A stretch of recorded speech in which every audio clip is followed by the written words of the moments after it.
आज हम 7 powerful candlestick pattern देखेंगे जिनकी एक्यूरेसी नेक्स्ट लेवल है। सिर्फ इतना ही नहीं, पावरफुल कैंडल के साथ साथ हम इसकी साइकोलॉजी भी सीखेंगे ताकि आपको अपनी ट्रेडिंग जर्नी में बेहतर रिजल्ट मिल सके। तो सबसे पहली पावरफुल और सभी ट्रेडर्स की फेवरेट कैंडल है हैमर। हैमर एक कीक बुलिश कैंडल है जिसकी फॉर्मेशन होने के बाद यूजुअली मार्केट ऊपर जाता है। इस कैंडल की एक कंडीशन है कि इसके शेडो की साइज इसके बॉडी से 2 गुना लंबी होनी चाहिए। जब ये कैंडल किसी सपोर्ट के आसपास बने तब हाईली चांस रहते हैं कि मार्केट एक अपर साइड मूवमेंट थे, जैसे कि यहाँ आप देख सकते हैं। इस सपोर्ट के पास हैमर का निर्माण हुआ और इसके बाद मार्केट ने ऊपर की तरफ मोमेंटम दिया भी। लेकिन आपको यह समझने की जरूरत है कि हैमर कैंडल में ऐसी क्या खास बात है कि यह बनने के बाद मार्केट ऊपर जाती है। हैमर बनने के बाद प्राइस ऊपर ही क्यों जाती है, प्राइस नीचे क्यों नहीं जाती? इस क्वेश्चन का सॉल्यूशन आपको हैमर कैंडल की साइकोलॉजी में मिलेगा। देखिए, स्टार्टिंग में प्राइस ओपन होती है और सेलर्स की वजह से प्राइस नीचे गिरने लगती है,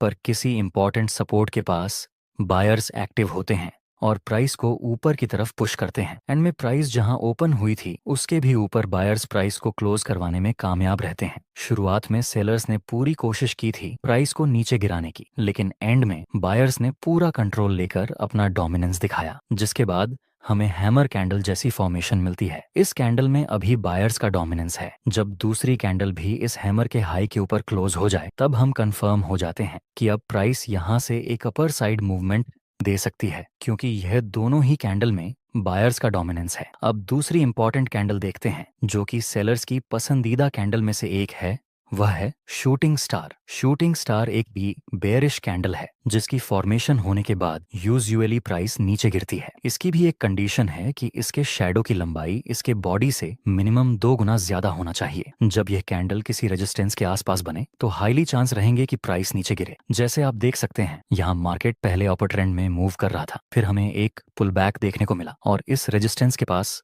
हमें एक शूटिंग स्टार की फॉर्मेशन मिली। अब संभावना है कि यहाँ से फिर से प्राइस में एक गिरावट देखने को मिले। लास्ट में हमें सेलिंग प्रेशर मिला भी। अब इस कैंडल की साइकोलॉजी समझते हैं। स्टार्टिंग में प्राइस ओपन होती है और बायर्स प्राइस को ऊपर पुश करते हैं, पर किसी इंपॉर्टेंट रेजिस्टेंस के पास सेलर्स एक्टिव हो जाते हैं और वे प्राइस को नीचे धकेलने लगते हैं। कैंडल की शुरुआत में बायर्स ने पूरी कोशिश की थी प्राइस को ऊपर ले जाने की, लेकिन वे सब लोग असफल रहे और अंत में सेलर्स ने पूरा पावर दिखाकर प्राइस को नीचे की तरफ पुश कर दिया। इस कैंडल में सेलर्स का पावर दिख रहा है, इसलिए हम बोल सकते हैं कि अगर दूसरी कंफर्मेशन कैंडल इस शूटिंग स्टार के लो के नीचे क्लोज हो जाए तब हम सेल में एंट्री कर सकते हैं, क्योंकि यहाँ दोनों कैंडल में ही सेलर्स का प्रेशर है। अब हैमर और शूटिंग स्टार के बाद तीसरी पावरफुल कैंडल देखते हैं, वह है three white soldier. Three white soldier एक बुलिश पैटर्न है जिसमें 3 कैंडल का कॉम्बिनेशन होता है। थ्री व्हाइट सोल्जर की कंडीशन है कि यह तीनों कैंडल की बॉडी ज्यादा होनी चाहिए और शैडो मिनिमम, जिसमें हर एक कैंडल की क्लोजिंग प्राइस पिछली कैंडल के हाई से ऊपर होनी चाहिए और तीनों कैंडल का कलर ग्रीन होना चाहिए। जब यह कैंडलस्टिक पैटर्न किसी सपोर्ट के आसपास बने तब इसकी एक्यूरेसी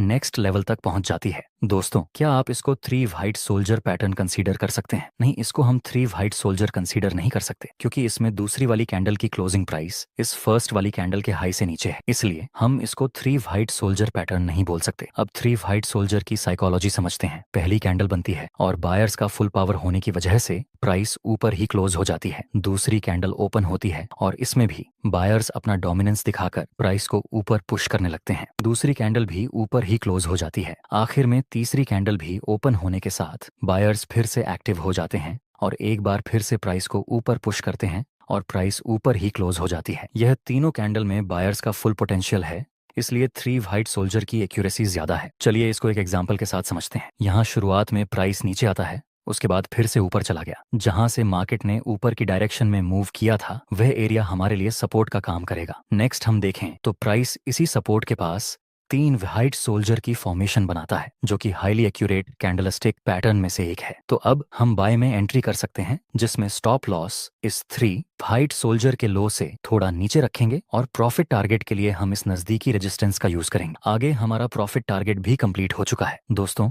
आपके लिए एक क्वेश्चन है कि हैमर की एक्यूरेसी ज्यादा है या फिर 3 व्हाइट सोल्जर की? वीडियो को पॉज करें और आंसर अपने दिमाग में रेडी रखें। अगर आपने यह दोनों कैंडल की साइकोलॉजी ठीक से समझी होगी तो आप इसका आंसर तुरंत दे पाएंगे। देखिए, हैमर कैंडल में भी बायर्स का पावर होता है और 3 व्हाइट सोल्जर में भी। लेकिन हैमर में सिर्फ एक कैंडल को बायर्स का पावर मिलता है, जहां 3 व्हाइट सोल्जर में तीनों ही कैंडल को बायर्स का पावर मिलता है। इसलिए 3 व्हाइट सोल्जर की एक्यूरेसी ज्यादा रहती है इन कंपैरिजन टू हैमर। आपकी नेक्स्ट हाईली एक्यूरेट कैंडल है 3 ब्लैक क्रो। इसमें तीनों कैंडल का इतना है कि 3 ब्लैक क्रो में तीनों कैंडल का कलर रेड होना चाहिए। बाकी सारी कंडीशन 3 व्हाइट सोल्जर जैसी ही हैं। यहाँ पर आप देख सकते हैं प्राइस पहले ऊपर जाता है, फिर एक हल्का सा पुल बैक के साथ नीचे गिरता है। जहां से प्राइस नीचे गिरा उस एरिया को हम एज रेजिस्टेंस यूज कर सकते हैं। आगे प्राइस इस रेजिस्टेंस के पास 3 ब्लैक क्रो की फॉर्मेशन बनाता है, जो एक बेरिश सिग्नल है। तो फिर अब हम सेल में एंट्री कर सकते हैं। स्टॉप लॉस इस 3 ब्लैक क्रो के हाई से थोड़ा सा ऊपर और प्रॉफिट टारगेट के लिए हम नजदीकी सपोर्ट का यूज करेंगे। नेक्स्ट एक बड़ी गिरावट के साथ हमारा प्रॉफिट टारगेट कंप्लीट हो गया। चलिए इसकी साइकोलॉजी समझते हैं। स्टार्टिंग में प्राइस ओपन होती है और सेलर्स की वजह से प्राइस नीचे आती है और नीचे ही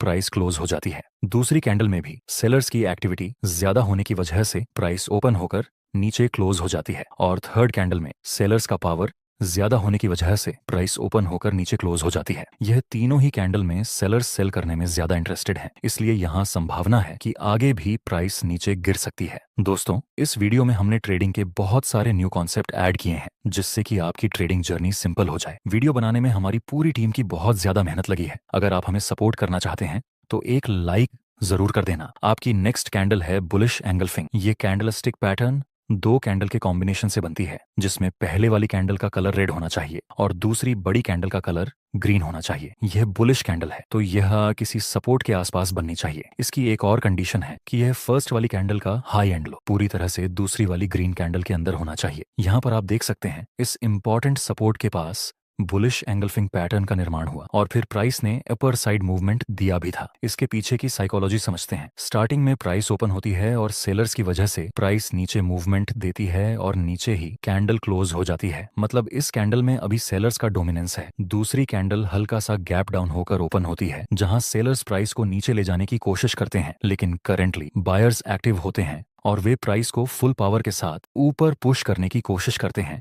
और बायर्स प्राइस को फर्स्ट कैंडल के हाई के ऊपर क्लोज करवाने में कामयाब रहते हैं। यहाँ इस कैंडल में सेलर्स का डोमिनेंस था, लेकिन दूसरी कैंडल में बायर्स का डोमिनेंस देखने को मिला। जब दूसरी कैंडल इस ग्रीन कैंडल के हाई के ऊपर क्लोज हो जाए तब हम बाय में एंट्री कर सकते हैं। इसी तरह आपकी दूसरी पैटर्न है बेरिश एंगल्फिंग। इसका निर्माण होने के बाद यूजुअली मार्केट नीचे गिरता है। इसमें यह फर्स्ट कैंडल का कलर ग्रीन होना चाहिए और सेकंड कैंडल का कलर रेड होना चाहिए। यह बात जरूरी है कि बेरिश एंगल्फिंग किसी रेजिस्टेंस के आसपास बननी चाहिए, तभी इसकी एक्यूरेसी बेहतर रहेगी। इसमें भी यह फर्स्ट कैंडल का हाई और लो पूरी तरह से इस सेकंड कैंडल के अंदर होना चाहिए। आप देख सकते हैं यहाँ इस इंपॉर्टेंट रेजिस्टेंस के पास एक बेरिश एंगल्फिंग का निर्माण हुआ और फिर प्राइस ने एक डाउन साइड की मूवमेंट दी थी। इसकी क्या साइकोलॉजी है, चलिए देखते हैं। शुरुआत में प्राइस ओपन होती है और बायर्स की वजह से प्राइस ऊपर की तरफ मूवमेंट देती है और ऊपर ही क्लोज हो जाती है। दूसरी कैंडल हल्का सा गैप अप के साथ ओपन होती है और धीरे धीरे ऊपर जाती है, लेकिन सडनली सेलर्स एक्टिव होते हैं और वे प्राइस को बहुत ही ज्यादा नीचे ले जाते हैं। लास्ट में दूसरी कैंडल फर्स्ट कैंडल के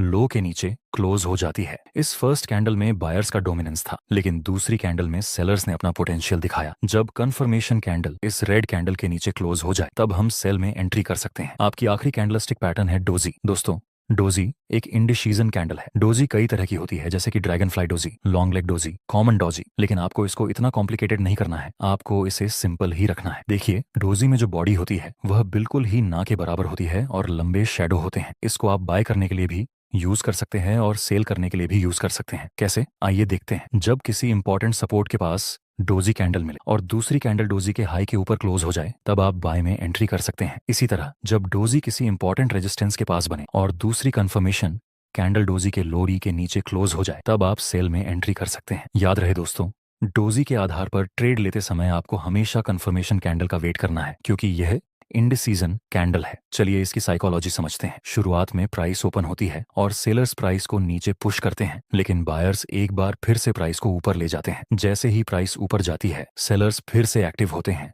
और प्राइस को नीचे पुश कर देते हैं और जहां प्राइस ओपन हुई थी उसके आसपास ही क्लोज हो जाती है। सेलर्स ने कोशिश की थी प्राइस को नीचे ले जाने की, लेकिन वे नाकामयाब रहे, और वहीं बायर्स ने भी कोशिश की थी प्राइस को ऊपर ले जाने की, लेकिन वे भी सफल नहीं रहे, जिस वजह से इस कैंडल को हम इंडिसीजन कैंडल बोलते हैं। आई होप गाइस वीडियो आप लोगों को पसंद आई होगी। अगर कोई भी डाउट है इस वीडियो से रिलेटेड तो नीचे कमेंट जरूर करना। बाकी मिलता हूँ आप लोगों से किसी और नई वीडियो में, तब तक के लिए जय श्री राम भाइयों।